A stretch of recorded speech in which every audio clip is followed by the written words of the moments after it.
Mayong adlaw katawhan sa Dios sa Archdiocese sa Osamis.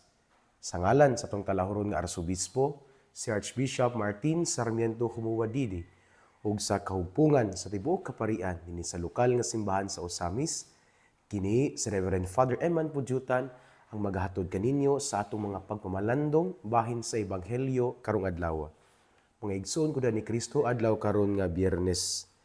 Unya ania na kita sulod sa balaang panahon sa Kwaresma. Biyernes karon, unang Biyernes karon sa panahon sa Kwaresma. Ug sa matag Biyernes sa panahon sa Kwaresma kita gihagit gayud mga igsoon nga maghimo kita sa debosyon sa pagampo sa mga istasyon sa krus.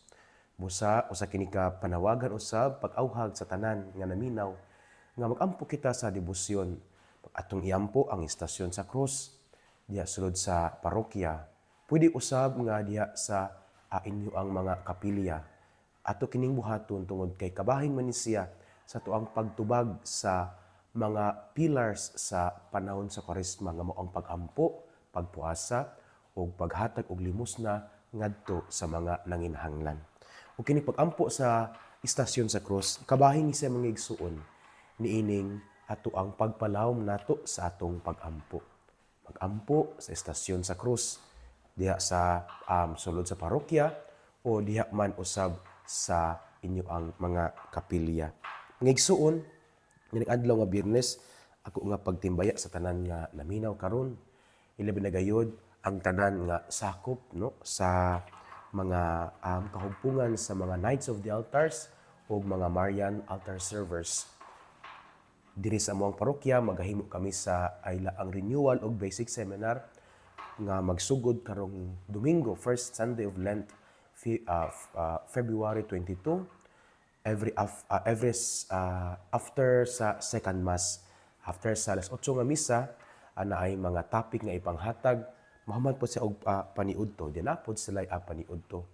Magsugod kini karong Pebrero 22, unya ang ikaduhang session sa Marso 1, ang ikatulo nga session sa Marso 8, unya ang ikaapat nga session sa Marso 15. Alang kini sa tanan nga mga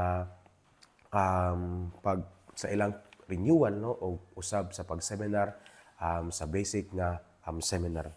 Ug ning adlaw usab nga Biyernes mga igsuon karong adlaw atong itimbaya usab ang tanan nga mga sakop sa ACE family tungod kay karong adlaw pagahimuon man ang ACE Convention 2026. Unya ang venue niini didto sa Dakbayan sa Tangub. Busa sa tanan nga ACE family, magampo kita nga maayo atong pagbiyahe. Labi na nining atong panahon karon nga mutaligsik kalit nya makonsupod ang hangin. So hinap nga maayo ang ato ang pagbiyahe niya. Ang ACE Convention pagasugdan siya og usa ka santos nga misa. Sa may alas 8:30 sa buntag, unya ang mangulo sa santos nga misa walay lain kundi ang ato ang ACE nga superintendent ug usab ang ato ang arsobispo si Archbishop Martin Sarmiento Humuwadidi. Tambungan kini sa mga maestra, sa mga principals ug sa mga school directors apil na usab sa staff sa ACE family. Mangigsuon, congratulations din nato no ato diay nga i-congratulate ug at the same time atong iampo no ang bag-ong pari nga naordinahan diri sa Archdiocese sa Osamis nga mao si Reverendo Padre Kelly James Suan Puyod nga naordinahan siya sa pagkapari ni adtong adlaw nga Martes, Pebrero 17, 2026 didto sa parokya ni San Isidro Labrador sa lungsod sa Calamba. Congratulations Reverend Father Kelly James. Welcome sa kahugpungan sa mga pari nga naordinahan. And at the same time, we assure you our prayers. Ilibina kami din sa Bonifacio tungod kay sa iya ang sa pre-diaconate program ni Father Kelly James. Ang una ganyang kanabitong parokya nga na kung asa siya na-assign, mao man ang parokya sa Bonifacio. So Father Kelly James, we assure you our prayers. We pray for you and we hope that you will also pray for us. Mag-inampuay kita aron kita makalahutay sa pagpangalagad. Mag-inampuay kita aron kita maligon diya sa ato ang kaugalingon aron nga kita makahatag gayud sa angay isip mga alagad sa Dios, isip mga ministro sa Dios, and at the same time ato pong iyampo ang mga tao aron sila pod malig-on diya sa ilang kaugalingon. Mga igsoon ning adlaw nga Biyernes, Pebrero 20, 2026, arita sa tuong ebanghelyo nga atong pagkutlon sumala sa ebanghelyo ni San Mateo. Himayaon ikaw o Ginoo. Unya miadto kang Hesus ang mga tinun-an ni Juan nga magubunyag og nangutana, nganuman nga kami ug ang mga Pariseo masubsob nga nagpuasa, apan wala magpuasa ang imong mga tinun-an. Si Hesus mitubag, naghunahuna ba di ay kamo nga magsubo ang mga dinapit sa kumbira sa kasal, samtang ang pamanhunon uban pa kanila? Dili gayod. Apan moabot ang panahon nga ang pamanhunon kuhaon gikan kanila, ug magpuasa na unya sila. Nga igsuon ang ebanghelyo sa Ginoo. Daygon ikaw o Kristo. Mga igsoon ang atong ebanghelyo karon naghisgot sa usa sa mga pillars of Lent, no? Naa tay tulo ka book ang pillars of Lent, no, nga ato ang puy-an ang disiplina sa Kwaresma aron nga mahimo gyud anda mga atong kaugalingon sa ato ang pagsaulog, no, sa sentro sa atong pagtuo nga mao ang Paschal mystery sa atong Ginoo, ang iyang pagpasakit, kamatayon ug pagkabanhaw. Unya one of the anay tulo ka pillars sa Lent, una ang prayer, dayon fasting, and then almsgiving. Ug sa atong ebanghelyo karong adlaw mga igsoon atong nadungog nga nakisgot kini sa usa sa mga pillars, usa sa mga haligi sa Kwaresma nga mao gayud ang pagpuasa. Gani naglalis, no, anay mga pangutana ang mga tinun-an ni Juan nga mabubunyag, kay si Juan nga mabubunyag naamo pod siya mga sumusunod. Kay remember that John the Baptist was also famous at their time. He was considered a great prophet, no? So na siya mga tinun-an. And then ang iyang mga tinun-an, they follow the law of fasting. Nag-fast po sila, nagpuasa po sila, pero natingala sila nga nung sila nagpuasa apan ang mga tinun-an ni Jesus wala gayud nagpuasa. Mga igsoon ang pagpuasa usa ni siya ka nindot kayo nga disiplina sa Kwaresma. Unang lantaw ang pagpuasa daw mao ang kanabang pagdili sa atong kagalingon, especially sa fasting sa kaning pagkaon nga normally kung mo ni atong kinan-an, then let us reduce bitaw atong dili pod ingon nga gamay ra tagkanon, pero atong i-reduce kung unsay atong naandan nga kaning kanon. Normally that is ato ang ma-associate sa fasting kana i-reduce ang atong kinan-an aron nga that is to to give way also to ourselves, no, nga paminawon ang atong kagalingon aron nga diha sa tuang pagpuyo sa disiplina sa Kwaresma ato gayud nga makita nga ang atong kinabuhi di ay dili lang or wala lang nagadepende sa unsa itong makaon physically, itong makaon ba, but more so nga ang atong kinabuhi malig-on dili lang sa pagkaon nga naghatag og nutrients sa atong lawas, apan most especially sa pagkaon nga maghatag gayud nato og kalig-on nga mopadayon sa matag adlaw nga mao ang pulong sa Ginoo. But ang pagpuasa mga igsoon mas lahom siya. Ang pagpuasa dili lang kay magpuasa ka sa pagkaon.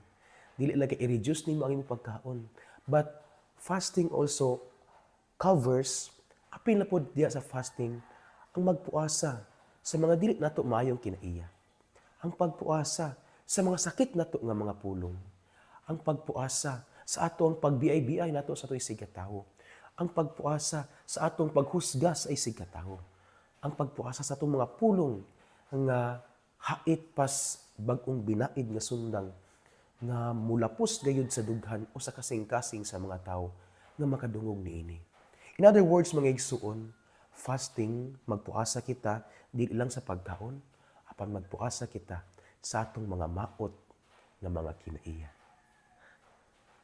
Kanabang kung ikaw himantayon, nining panahon sa Kwaresma, mag-ampo kita, mangan kita sa grasya sa Ginoo, nga unta hinahinay natong mabuhian kining pagkahimantayon. Kung ikaw usa ka tawo or kung kita usa kita ka tawo nga sakit kita mga istorya, then nining panahon sa Kwaresma, atong i-apply kining fasting. Mag-ampo kita sa Ginoo, mangayo kita sa grasya aron nga hinahinay nato nga mabuhian nga kada bitong sakit ang atong mga inistoryahan.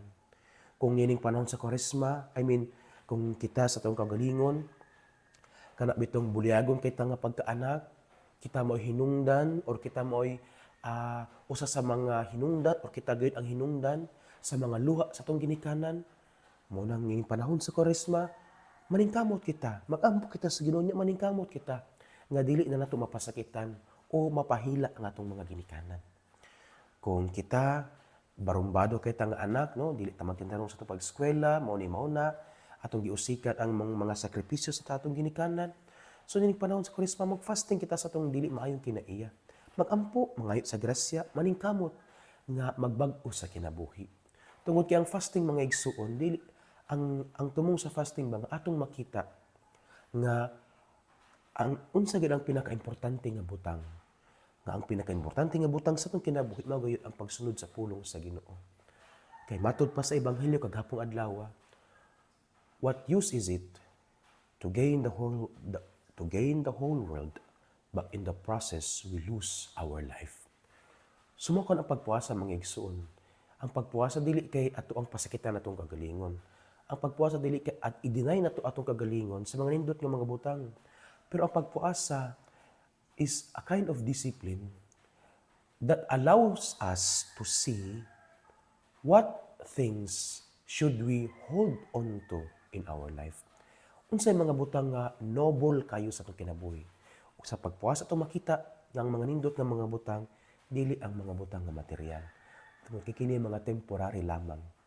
Ug ang tumong sa pagpuasa mao gayud nga atong buhian ang mga babag nga makapasuod kanato sa Ginoo. Let us let go of these things nga mo'y mahimong babag diya sa itong pakigsuod sa Ginoo. Ug mao kan ang pagpuasa mga igsuon. Let us fast from doing these things. Again, apila diha ang pagkaon. I-reduce nato atong pagkaon. Apila po diha ato ang hinahinayan og buhi ang atong dili maayong kinaiya. Aron nga kita nining sulod sa balaang panahon sa Kwaresma, makapuyo gayud niini, and then at the same time, maandam ginato ang atong kagalingon sa pagsugat sa Pasko, sa pagkabanhaw. Mga igsoon, mga tanak ko ninyo, unsay inyo ang ipuasa niining panahon sa Kwaresma? Unsa inyo ang angay nga buhian nining panahon sa Kwaresma? Sayod ko mga igsoon nga lisod kaayo. Samot na kay ana bitong naanda natong buhaton. Unya basta magkadugay ra bagod kay magkalawom. Unya kung magkalawom, magkalisod na og buhi. Sayod ko nga dili sayon mga igsoon. Apan mangayo kita sa panabang sa Ginoo. Kay ang tanang maayong buhat magsugod man gayud diha sa iyang kaluoy ug grasya. Ug kini mahimong mawalang puson pinaagi usab sa kaluoy ug grasya sa atong Ginoo. Busa makampo kita sa Ginoo, Lord, hatagi ra ko sa grasya nga ako mabuhian kining dili maayong kinaiya. Nga ako kining mapaningkamutan nga biyaan sulod sa panahon sa Kwaresma. And then ang Ginoo mohatag sa grasya pero maningkamot pud ta. Let us cooperate with the grace of God. Because as the saying goes, grace builds in nature. Ang grasya sa Ginoo ato gayud kini siya nga mapuy-an kung kita usab maningkamot nga mupuyo niini. Mga igsoon dinhi nakukutob sang pamalandong ining adlaw nga Biyernes, unang Biyernes panahon sa Kwaresma. Nga ang ebanghelyo akong balikon nagpahinumdom kanato sa one of the pillars of Lent, ang pagpuasa. Unya ang pagpuasa dili lang kay magpuasa kita sa pagkaon. Well, apil na siya. Magpuasa kita sa pagkaon, but more so ang pagpuasa mas lawom ang iyang meaning. Magpuasa kita sa dili atong maayo nga binuhatan. Sa atong mga sala, atong biyaan, sa ato ang pagkahimantayon atong biyaan, sa atong pagkabarumbado nga anak atong biyaan, sa ato ang sakit kayo ug atong biyaan. Aron nga kita ato gay mapuy-an ang pillars of Lent ug maandam kita nga modawat sa Pasko sa pagkabanhaw sa atong Ginoo. Mga igsoon ang maayong balita nga mao ang pulong ni Jesus angay gyud atong paminawon pamalandungan ug paningkamutan nga puyan niya sa atong kinabuhi. Kay bulahan kayo ang tawong naningkamot nga magpuyo sa mga pulong ni Jesus. Sama siya sa usa ka kahoy nga gitanom daplin sa sapa kan sang dahon dili gayud malaya. Tiempo sa timbunga siya mohatag og maayo ug daghang mga bunga. Amen. Mga igsuon sa sulod na usab nga higayon, kita magkatapok nining ato ang tulumanon, no? Ang pamalandong sa ebanghelyo sa matag adlaw dinhi sa ato ang pulpito sa kahanginan ang radyo sa simbahan, ang DXDD. Uban sa pangiliya mga igsuon sa itong mahal nga inahan, kagisangpit nato mga misamis nga beren sa kuta. Magapanalangin unta kaninyo ang makagagahom nga Dios, ang Amahan ug ang Anak ug ang Espiritu Santo. Amen. Mayong adlaw mag-amping ug ki Dios li siempre bendiga.